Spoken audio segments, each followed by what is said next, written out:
Say my name. Internet, you tuned into the Combat Jack Show, the CombatJackShow.com. Dallas Penn. F-Yo Radio. Dallas Penn, do you see what's going on right now in the building? The Wrath of Kane. The Wrath of Kane is in the building. Sharp Big as Daddy a hawk. Kane is in the building. That's right. What's good? Yo, welcome to the Combat Jack Show, man. No, man, glad to be here. Yo, man. I can't believe I'm talking to Kane. Yes. Man. Like, you got to understand, we from the same era.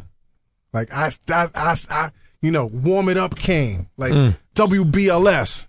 When they playing it back to back. From the same era, but not from the same cloth, man. Not from the same cloth. Right not from the same cloth. I mean, you ain't got no pocket square right now. No. All Kane right. is looking clean right now. Kane is very clean right now. Always clean. Yes. Always clean. How you feeling, Kane? Man, I'm good, man. Everything is great, man. Yeah, man. Yo, thanks for coming on to the Combat Jack Show, man. Nah, already know what it is, man. I mean, I reached out to you, brother. Yes. And know, when you reached out to me, man, I had to pinch myself, dude, because I was like, yo, you're a legend, dude. Yo, am I dick rider right now? Yeah. No.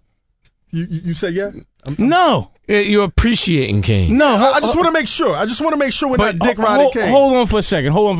We got to properly contextualize who Kane is. And I think it's easy to say, all right, Big Daddy Kane, Juice Crew, and go through some of his popular hits. Marley. But to understand that the time that this is going on inside rap, right, and what's going on inside the city, and I feel like I gotta get off my question now. Where is horse, pig, and dog right now? Well, do the internet even know what that is? I'm sorry. Internet. You got to contextualize. Again. My dude, you said you got to contextualize. I know. I jumped all ahead. But you got to understand something that Kane roll. Fuck rap shit. I'm just talking about regular street shit. Regular people that had a rep. Like if you rode the subway, you knew these people's names. Well, it's probably been about a good 5 years or so since I've seen Hawk. And Dog is good. Dog is good. I talked to him on the phone a few weeks ago. He called my man Big Shy, and he put him on the phone. So he's good. But Pig, I don't know. I mean, somebody told me he returned to the essence. I'm not really sure, but I had heard that. But yeah. Yo, Kane, is it really 25 years since you dropped your debut album? Nah, it's not 25 years. I think it's 26, isn't it? It's 20, no, 25. No, it is 25. It's 25 years. Yeah, 25. Yeah, you're right. 88. Yeah. Like, yo, man, like, where do I start, man? Like, how did you get in the game, man? Like, what inspired you, man? Like, how'd you get in the game, man? My dude, try to keep it as short as possible. It's going to take a second, but I mean, honestly, like with this whole rap thing, when I first heard it, I only started doing it because my older cousin Murdoch was doing it. Now, what was he doing? He was rhyming, cat with the boys and girls, and he was rhyming with these other two cats. Was he doing the nursery school rap? Like, no. He had, some decent. No, he was straight. Right.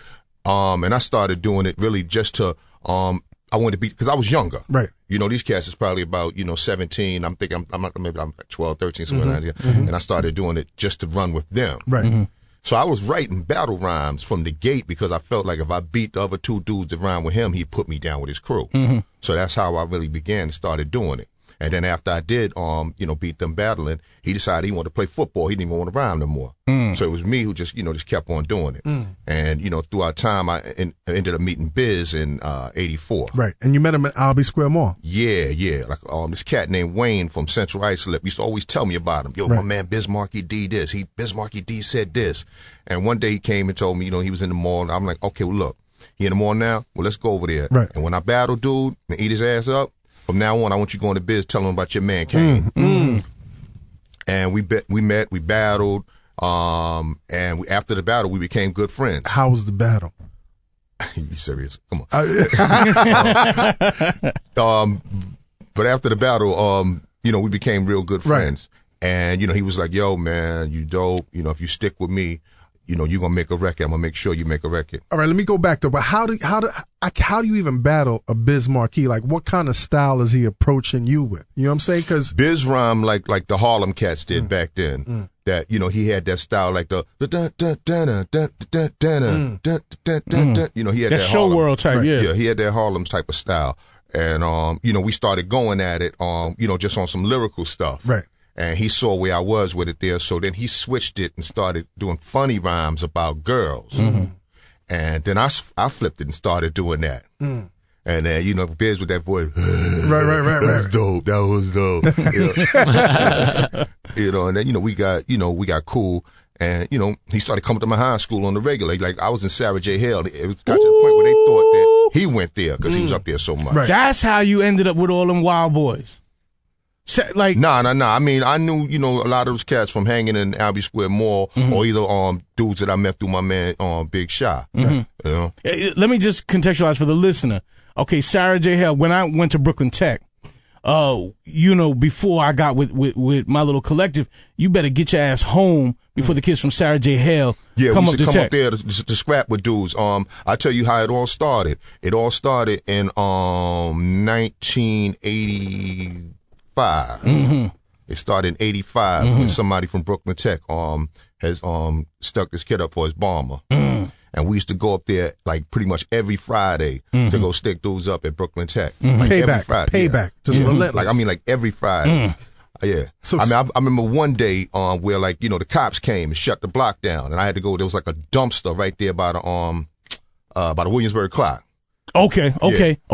Where Bam is. Yeah, I had to go jump in one of them big dumpsters, and I just stayed in there for like hours. I'm trying to get him on those footsteps. Real talk. So between Sarah J. Hale kids and Westinghouse kids, it was like, yeah, Tech kids until they got their shit together. Oh yeah, the Westinghouse dudes was crazy. Yeah. So Kane, you was a wild boy, man. Like the Biz wasn't lying in the Vapors. You was a wild boy. I mean, you know, I did what I had to do. Right. You know. Now, what was your first impression though when you met Biz? What'd you think of dude? Like, other than his style, what'd you think of him?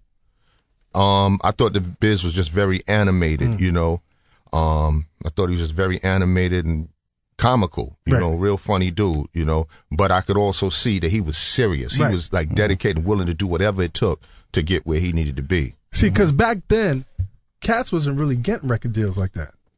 So for somebody to tell you, I could take you to that point, did you really believe in him, or you just like, you know, it was just something to do? Well, you know, by then I had been down with two different rap crews, the Debonair 3, the Magnum Force, and, you know, it never went nowhere. Right. So here I am with someone that seems like they have the same dedication that I have. Right. So it was very easy to believe what he was saying. Right. And did you foresee that things would open up how they opened up? What you mean? Like, as far like as in terms of like you becoming who you are now?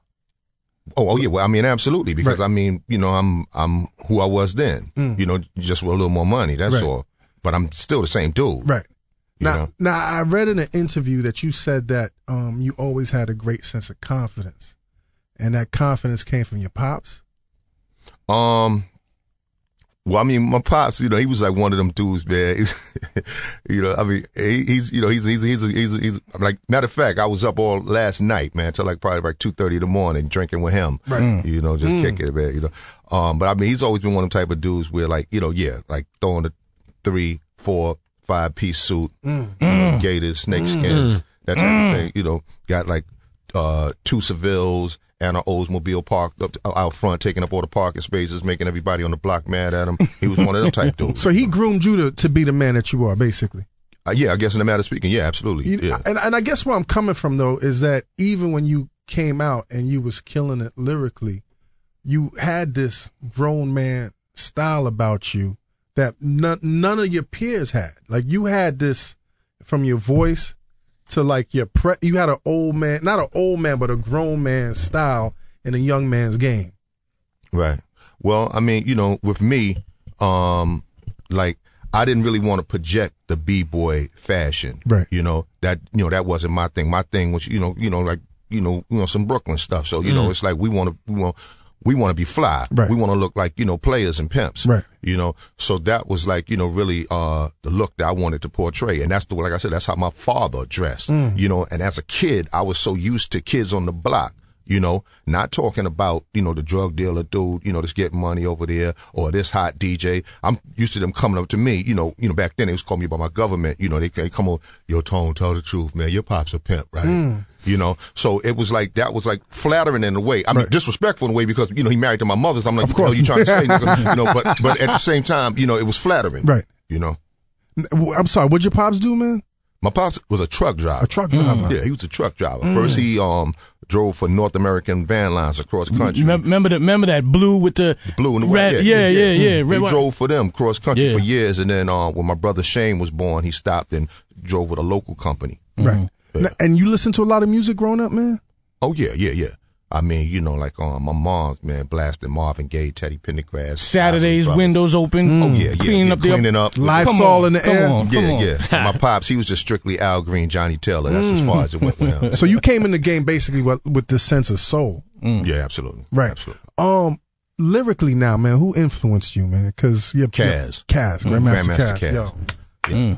Like I remember writing one of my first rhymes, I had something, I thought I was killing it, right? You know, I had something like I'm the Tony, the Tee. Your hands can't hit, but your eyes can't see. And I'm thinking, then my man played this Cold Crush tape. And I'm hearing Kaz, I'm 6'1.5", no good at math, say rhymes to myself when I'm taking a bath. Got true clientele, finesse and clout, and I don't get into nothing else.